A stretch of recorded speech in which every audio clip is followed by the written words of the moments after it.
Hey, White Sox fans, it's a special Mothership podcast. We're not wearing party hats. We're not wearing special gear. I'm not wearing a tux. Maybe I can superimpose one later on in post-production, but it is podcast number 100. Yeah, there's been a lot of Southside podcasts over the years. Whole other crew did them. They probably did more than 100. Well, we have done 100 now.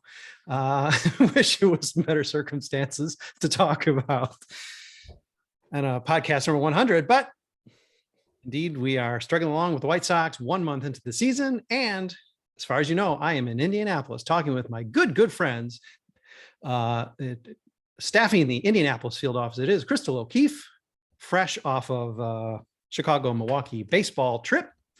We'll get bored and we'll talk about that second half. Chrystal, and of course, Super Joseph Resis, the other half to date, at least until Turtle Lines crashes up from the south and decides to just fall in love with churros and never, ever leave. Chrystal, it's going to happen one day. One day. He's not only going to be on another podcast, but he's going to come up and eat your churros in Indianapolis. Well, the White Sox are 9-13, 4 games out. Somehow it looks a lot worse than just the last podcast we had a week ago. 4 games out as Minnesota begins to realize, hey, wait, maybe 2021 was just an anomaly. Based on run differential, and I know it's just a month in, Brett, shut up, but hey, that's 1/6 of the season. This is a 62-win team. So let's hope the White Sox can start scoring runs and eliminating other teams scoring runs, because right now it doesn't look pretty. We talk about how great the run differential was and how the record projected all last year. So it's only fair that this year, when the numbers look ugly, we still talk about it. 62 wins. 62 wins. Not so good. And this next month isn't going to make it too much better. Chrystal O'Keefe did not necessarily want to talk about the White Sox at all. We just talk about the Centennial podcast or the wonders of Miller or whatever it's called now, Park. But Chrystal, how you feeling about the White Sox? How you feeling about baseball? How you feeling about life? Just bad about all. All the above.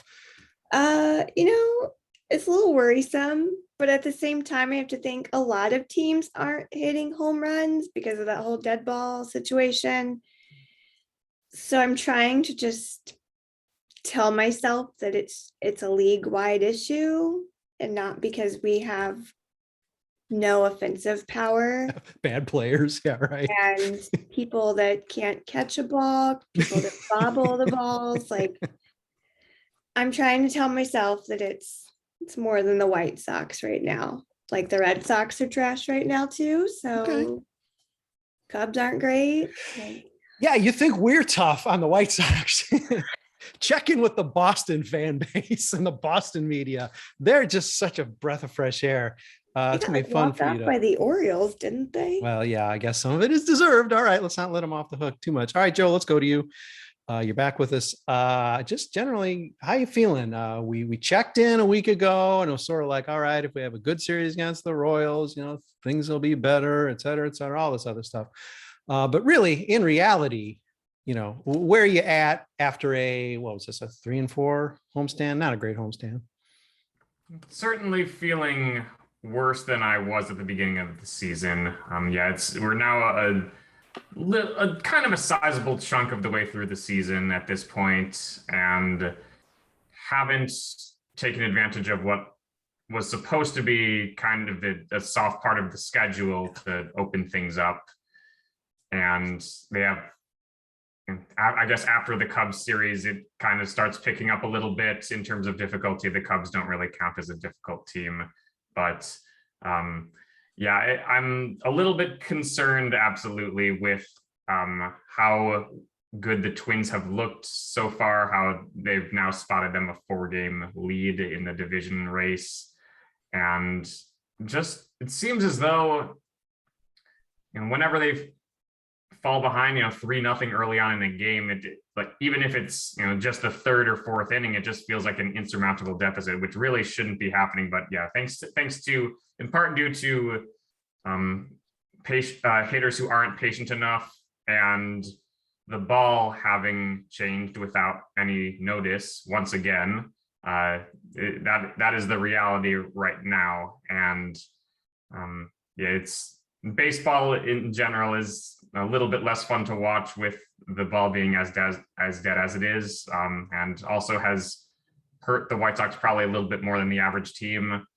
And so yeah, season is far from over, but I'm more concerned certainly than I expected to be at any point during the season. Look at Joe getting all swaggy. The Cubs don't count as good team. He got like the same record as the White Sox. I get your point, but all right, we can still jut our chests out, I guess, maybe for a couple more weeks. We have two new residents of Indianapolis, of course. These two missed the announcement that I had moved to the Indianapolis Field Office. I'm here with Joe and Chrystal, but Adrian Serrano and Jacki Krestel, good vibes, both moving down to Indianapolis. We have a big field office. Let's just call it Southside Sox now. It's Indy based. Adrian Serrano, we are chatting to begin with just generally a month in, given some sort of dire stats. Hey, the Minnesota Twins have a 138 magic number. That's the lowest in the major leagues. How you feeling about the White Sox? Month in, coming off this homestand, is maybe lackluster. I think it's fair to say lackluster. Just where are you at?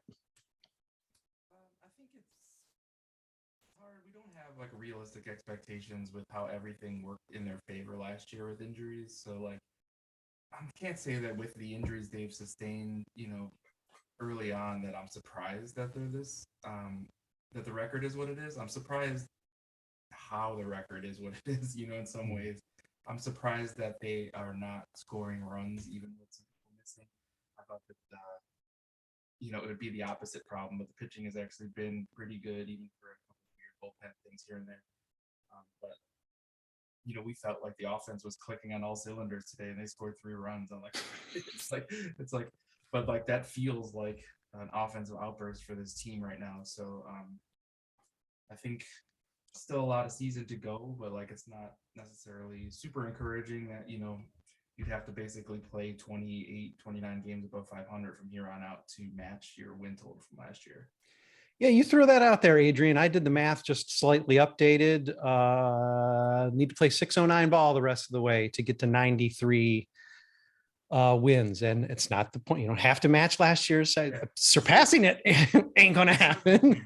They certainly could do that, if everything goes right. But like you're generally like you failed last year to go forward in the playoffs, and the goal was to come back kind of with an improved team. So it definitely would be a little bit of a knock, but still possible to win. You just got to get in first and see what's going on once you get in there. 84 and 54. That's nothing for the last 5 months of the season. That's nothing, especially with the month of May coming up. But we'll get to that in the second half. Hey, it's good vibes. She was just jonesing for a podcast recently. She's finally got one. Jacki Krestel, how you feeling month into the season? Coming off this homestand that was mezzo. Where you at? Okay. Yeah, I did want a podcast because I'm ready to start yelling. I'm in the anger portion of the grief scale, because here's the thing, first of all, I should preface this that I didn't watch today's game, and I know that they won, so let me just slap that off. But this team has been bad in every facet of the game. The starting pitching outside of Dylan Cease and a little bit of Kopech has been bad. The offense is bad. The management is bad. The front office is bad. And the lack of adjustments being made for problems that you knew about 5 months ago, it makes me start looking inward. Yeah. Why do I like this team that continually pisses me off? Why do I do this to myself? We have some kind of codependent issues going on, but no, I'm mad. And I know that we've been injured. I get that. Guess what? Every team deals with injuries. Great teams rise above them. This team right now is not a great team. We're not even a good one. We're bad. Yeah, no longer projected for the playoffs. For a while there, as the team was still poor and not in first place, whatever the projections said, oh, well, yeah, we know they're just goofing around. They're still going to be in the playoffs. No, now the projections do not have them in the playoffs. And again, it's a month in, so I know we can't run to the fire exits yet. But on the other hand, we can't just... The fact that it's still early, people are like, oh, I know it's still early. That feels more like a threat at this moment than it does to make me feel better about things. All right, I won't say it again, but yeah, you're right. No, I mean, part of it is just like, okay, yeah, you don't need to placate me anymore. We're not 2 weeks into the season anymore. Now it's a month. We're a sixth in, and this next month is going to be tougher than this first month, even as the weather, I guess, presumably gets better, and Jose Abreu will wake up and his beard will grow 3 more inches, and he'll have maybe in Wrigley Field he's going to hit 5 homers and 5 at bats or something. But he's got to wake up along with a lot of other members of this team. Before we break, let's just preview what May has in store for the White Sox. Cubs, who Joe Resis says not much of a team, same record as the Sox, and come on, they could be the Cincinnati Reds, and you'd still have to be a little scared because it's crosstown games, right? It's going to be their World Series this year or whatever. Red Sox, Cleveland, Yankees, Kansas City. Oh yeah, that's right. We lost 2 out of 3 to Kansas City. Yankees again, because why not? Red Sox again, why not? Cubs, not a good team. By then, they might not be a good team. We will crush their spirits. And then ending the month, the Toronto Blue Jays. The month from hell for the White Sox. Now, granted, that must mean some of the next 4 months after that are going to be easy. Great. Well, let's just hope the season's not over by the end of May. But man, that's sort of dire talk. Let's take a quick break, and maybe we can be optimistic in the second half. There's some good guys to talk about. Dylan Cease, Tim Anderson, if you pretend he's a DH. Let's talk about maybe some good stuff, or maybe more bad stuff, or maybe we'll talk about Milwaukee or Indianapolis. Stick with us a minute or so. We'll be back, and we'll be talking more White Sox baseball on podcast 100. Hey, White Sox fans, Brett Ballantini, lucky enough to host podcast number 100 for Southside Sox. We're all gathered here in Indianapolis. Why are we in Indianapolis? That's pretty far away from Chicago, but we're rabid Sox fans. Southside Sox is relocated to Indianapolis Field Office. And now we all listen to Chrystal O'Keefe. Chrystal is, I guess, at least co-president. I think Joe is polite enough to be like, all right, I'm going to take a lot of the other roles, Sox Math Champ, Sergeant at Arms, broadcasting tidbits, et cetera. He does all the other stuff. Crystal's just going to be, figurehead or not, she's in charge here now. So I don't even know if I'm hosting anymore. Chrystal, hey, good luck. Number 101 on. It's all yours. I will be a terrible boss to all of you. Yeah, the problem is you're not even motivated by the White Sox any longer. So the timing is great for a transfer of power. Okay, White Sox, we've explained the first half. They're in trouble. It's not an emergency, even though Jacki Krestel says, don't keep telling me that. You're going to make me yell. But yeah, trying to be balanced. Okay, right. 1/6 of the season over. But launching into a very difficult month, the White Sox are going to get a little bit of strength back. Makata's going to be up. Apparently, Joe Kelly going to be coming up, hitting batters, making funny faces. He's going to be in the bullpen. Lance Lynn not coming back anytime soon. Johnny Cueto. Okay, sure. All right. That might help. The team's going to get stronger in theory, but the schedule gets a lot rougher. So how we feeling spitting into the wind and seeing if we can dodge it coming right back at us? I would like to cancel my flight and sell my tickets to the Sox game, just because I'm dreading this suddenly. Especially if I'm trying to do the math on probable pitchers, and it could be Dylan Cease, which because I'm going Saturday, but I'm really afraid that it's going to be Dallas Keuchel. So I don't like what's coming, and the Red Sox are kind of equally bad. They've been really struggling, so it might just be a 1-0 game, maybe with the White Sox. I don't know, but the rest of those teams really scare me. The Blue Jays scare me. The Royals scare me. I mean, at this point, they all just kind of do. They're all just somehow better. Yeah, even catching the Red Sox decent off seasons. Yeah. I mean, catching the Red Sox even at low ebb, I mean, you never want to take this tour through the AL East. How's everybody else feeling about what's looming ahead with the White Sox 4 under 500, 4 games out? Well, I mean, first of all, I think I heard today that Lance Lynn is coming back maybe in 3 or 4 weeks, end of May, in June. I welcome that because right now my team in their window of contention is putting all of their eggs in Johnny Cueto's basket. And that's concerning to me. Dallas Keuchel, I don't know what to say about him anymore. I mean, if you're going to be this pinpoint guy, like you're going to try to eat little nibble around the spots, then you got to get there. You got to get there. Otherwise, when you lay up an 88 mile per hour fastball down the middle, they're just, I don't understand. It doesn't matter how the defense is positioned when you're doing that. Right. It's going to end up in the stands. And I don't understand. Oh, I don't feel good about coming. And by the way, this crosstown coming up with the Cubs, that's just going to be an extra fun way to exploit all of our weaknesses. It's not going to be annoying at all. I'm sure of it. Yeah, I'm angry, and I'm still going to go to the games because I need somewhere to get drunk, but Now there's a pocket schedule title. Hey, Adrian, come get your guy. Dallas. He was okay one start, sort of, but he's looking like a guy. He's on like DFA watch. Yeah, he's not been good, but he's not been like outside of that one Cleveland game that nobody on the team showed up to.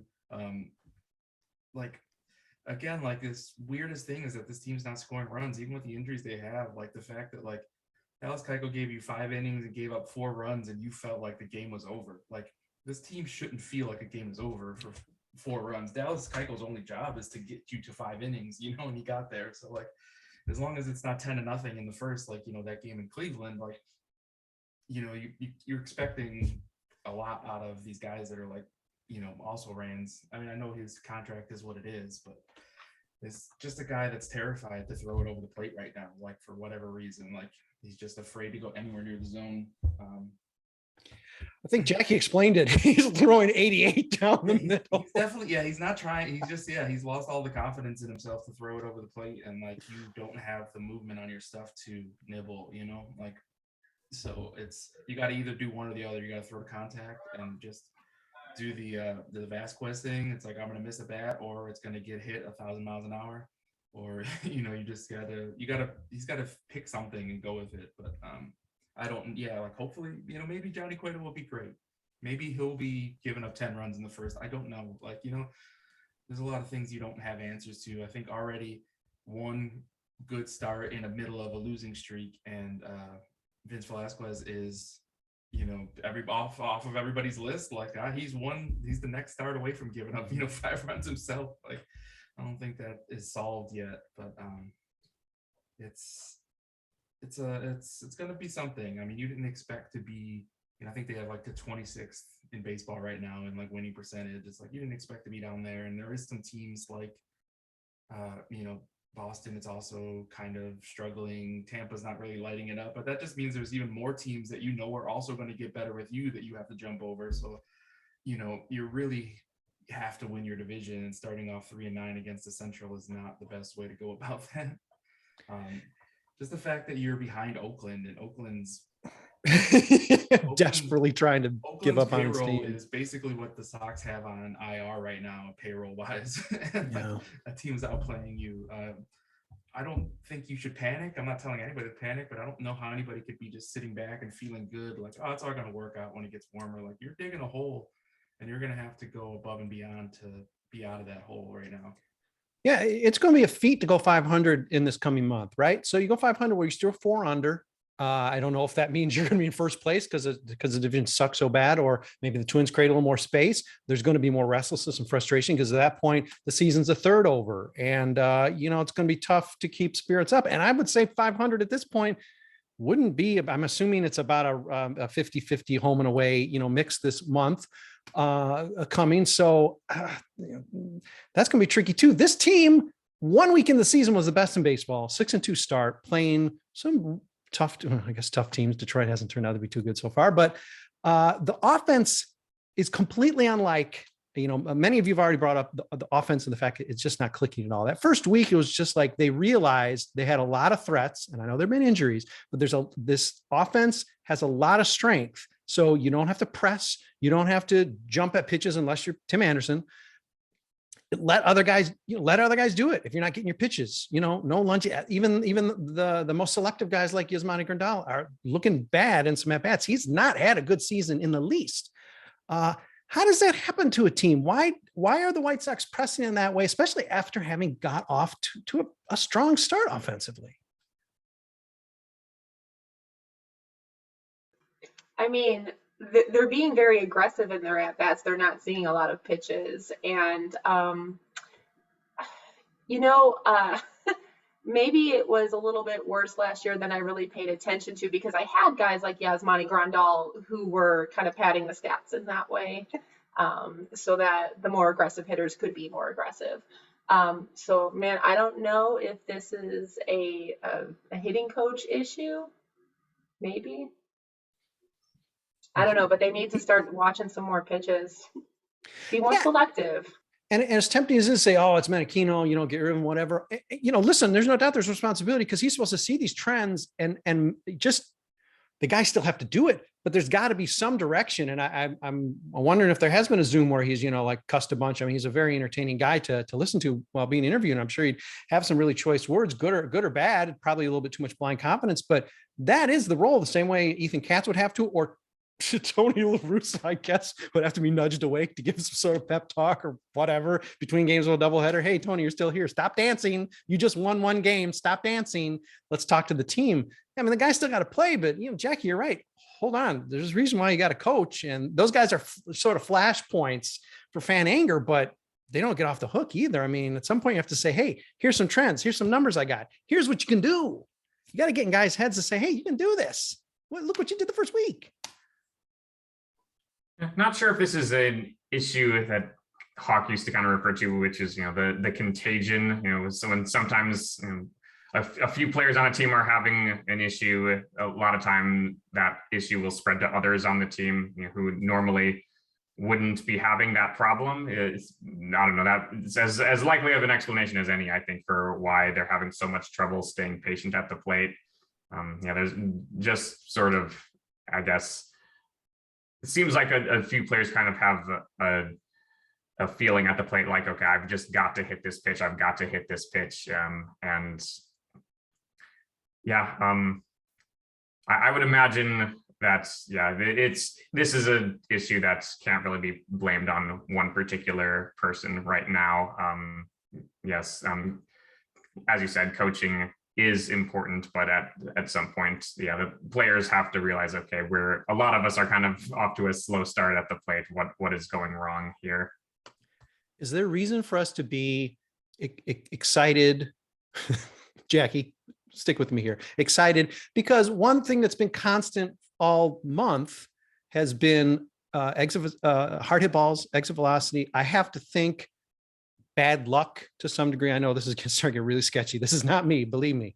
And then we immediately run to, oh, the balls are different. They're all mushy, or, whatever, just awful luck. And listen, some of that you got to throw out, but is it at least encouraging that the contact they are making is strong? You figure that a lot of that stuff is going to fall. This could turn as easily as it has not turned for them this month, even though at some point, we're waiting. It does have to turn. Is there encouragement in that they are managing more than a team that's playing this poorly against a schedule that wasn't that strong, hitting the ball hard and I guess seeing the ball okay, even if they're too aggressive?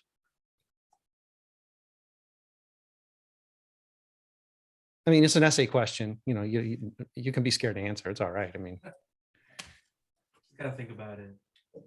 All right. Yeah, you didn't know there was going to be math in this podcast. There usually isn't. I think there's something that could positivity that could be taken just in that getting down early in the season to the Twins kind of puts them back in a more comfortable position of not being the favorites or feeling like they're the underdogs, because they've been the underdogs for the last few years. And this is the first season that they came in as like, all right, there's no reason you should lose your division. Your division's bad. You're the team to beat. And when things started going badly, they started pressing very quickly. So, there definitely could be something to the fact that they're just not used to the position that they're in and trying a little too hard to get out of it. But there's a quote by a college football coach, Mike Leach, that was basically said, you're either coaching it or you're letting it happen. So to your point, at some point, when you keep seeing these same things happening and it's not working, like try something else, and there hasn't been a lot of try something else. Leury Garcia has been really struggling. He's still on track to play about 118 games this year. So if anybody thought he was going to have a reduced role, it's not proving to be the case. Tony's going to ride his guys, even if they're struggling, he's just going to keep throwing them out there and hope that they can hit their way through it. And that's a concern. Aside from Lance Lynn, who we don't know how he's going to come back, whether he's coming back a little bit quicker, according to Dr. Jacki Krestel there or not. We don't know how he's going to come back. I mean, he's going to be hard pressed to come back season already grooving as a Cy Young guy like he was a season ago.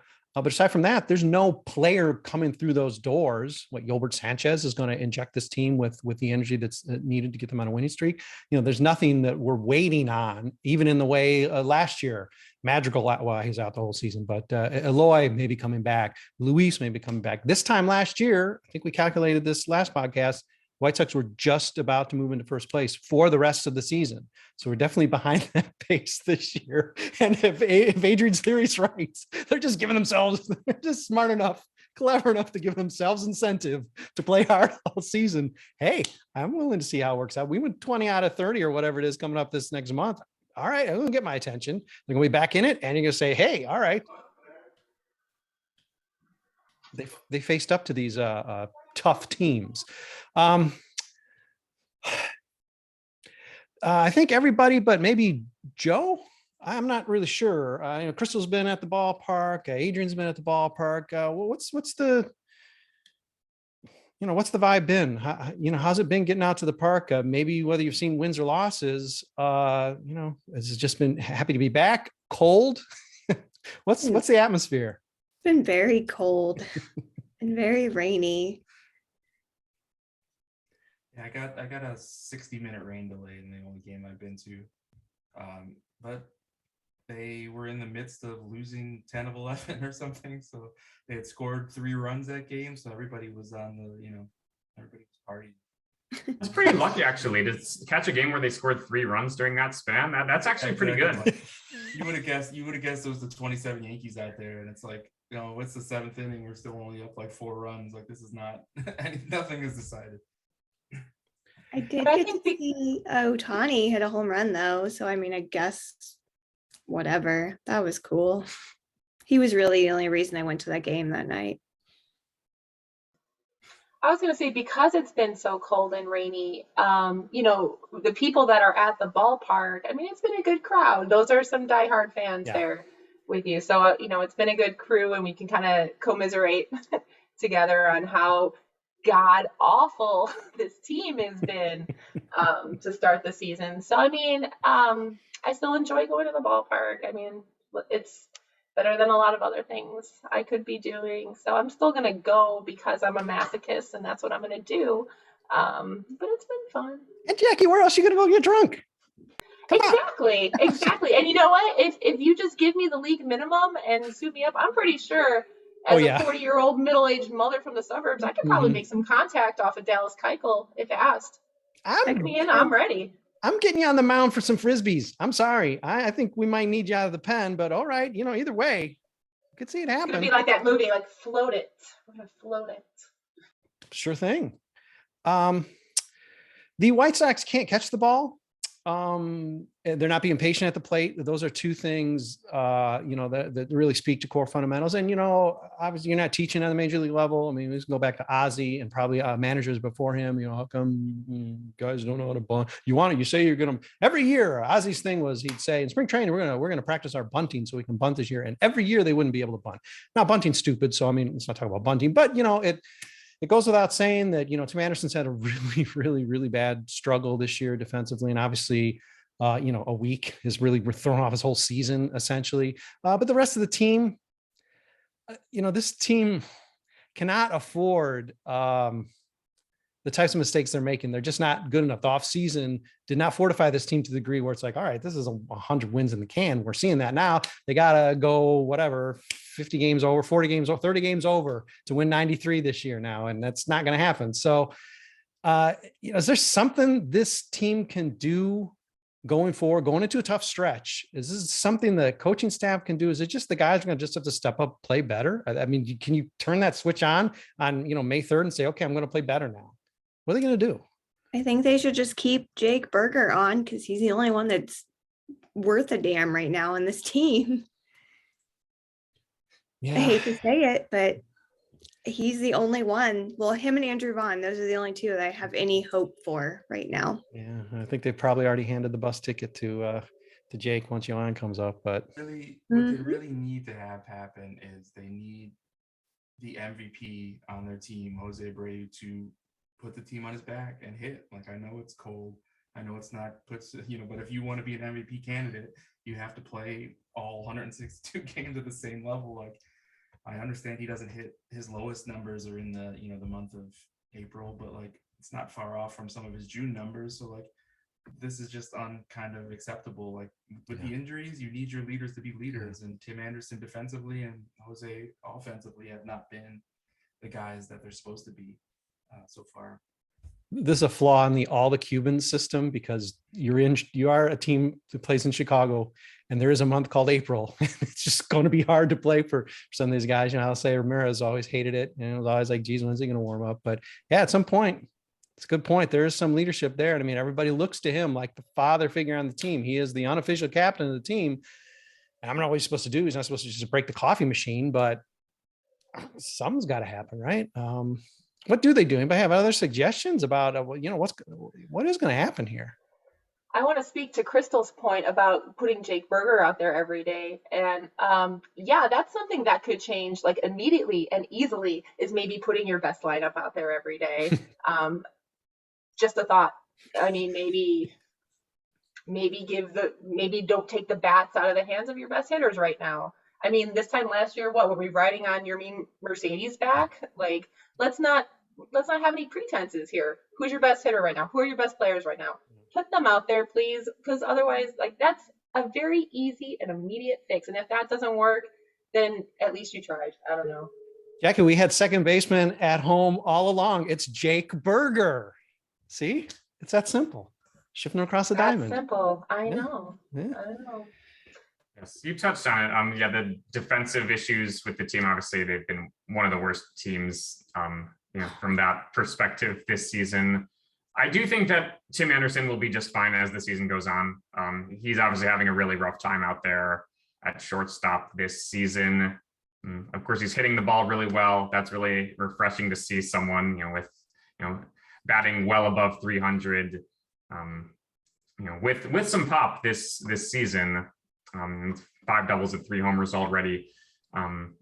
Yeah, I think I'm not concerned about him at all in the long run. I do think, his defensive issues will solve themselves. But what I don't know if it'll solve itself or not will be like, Andrew Vaughn and Gavin Sheets getting playing time in the outfield. They're just kind of getting time there that they probably shouldn't be getting. And yeah, with the way that, with just how many people are healthy on their team right now, I feel like, that there's not an immediate, there won't be an immediate ending to seeing those guys out there, but we'll see. Yeah, overall, like, I'm not concerned about Anderson, but there are a few other issues as far as this team's defensive abilities that I do think won't just solve themselves. Yeah, that 5 DH alignment, it usually bites you right in the ass. And it has really for the White Sox. Maybe they can. Like we're used to the narrative about, laughing about how Eloy is not great out in the outfield, but like Andrew Vaughn has really given him a run for his money in the early part of this year. And just like, I think him and Tim are already, at like -4 defensive runs saved or something like that. If you go by Fangraphs, I think they're the 30th team, obviously, in the league, and almost double as bad as the 29th team. So it's like, it's a rough defensive alignment everywhere. I don't have a lot of answers for it, just because they got to get Gavin Sheets and Vaughn and Berger are taking some of their best at bats. They can't not play them. But Tony's going to keep getting Leary and, Harrison in the lineup every day, hoping that they get going as veterans. One big advantage for Vaughn in left field is he doesn't doesn't seem to hurt himself. I guess he sort of hurt his back, probably playing out of position all last year, but hasn't yet hurt himself the way Eloy does. And why did I even say that? All right, shut up, I Brett. want you to know I'm knocking on wood. Okay. He's run Yes. into Wood. many other fielders. You just who- jinxed So it. knock on So. wood. Yeah, we're knocking on wood. I promise, right? We got a couple minutes. I will throw a lot of salt over my shoulder, whatever the other things I'm supposed to do. Throw some Dr. Pepper over my shoulder and everything will be good. I never said that. I will not run down the difficult month of May again. That was depressing enough. But hey, White Sox got some challenges ahead of them, including this weekend. If you don't already follow her, follow Chrystal O'Keefe on Twitter, because she's either going to have some triumphant, happy, excited tweets over the weekend or Saturday for the ball game, or it's probably going to still be worth reading because it's going to be rough and probably still entertaining. Hey, Chrystal, you looking forward to your trip to Boston this weekend? So look, I'm going to Salem on Friday. I'm just gonna spend the whole day in Salem. So I'm thinking like maybe Mhm. a little hexing, maybe put some Mhm. crystals in my pocket, like if they let me in with those. Like I think maybe just I'll get all of the like spirits of the powerful witches on my side. I'm gonna take some roses to the memorial. So I'm just gonna be like, can you help this team? So I'm looking forward to that part. And then if it works, then maybe I'll be happy about Saturday's game. Yeah, Chrystal, it's Boston. I think you can bring anything. Yeah, especially if you try to emulate the accent. Yeah, I think you can get away with bringing anything. Hey, this is our core. This is a real core team here for this podcast. Chrystal O'Keefe going crazy, doing coverage for us. Joe Resis hitting the minors, hitting regular major stuff. Adrian Serrano doing a little social media, doing a little column. You know what he's going to do. Podcast too. Jacki Krestel, Sundays, recap. She just magically conjures the details of the game. It's delightful, must read. Hey, that's my core for this podcast. It's number 100. Next time I'll wear a tux. For 101, I'll wear a tux, but not today. Hey, thanks for joining us for podcast number 100. Tough week ahead for the White Sox, but let's dive into the crosstown, take a sweep from the Cubs, and just go crazy from there. Thanks for listening, everybody.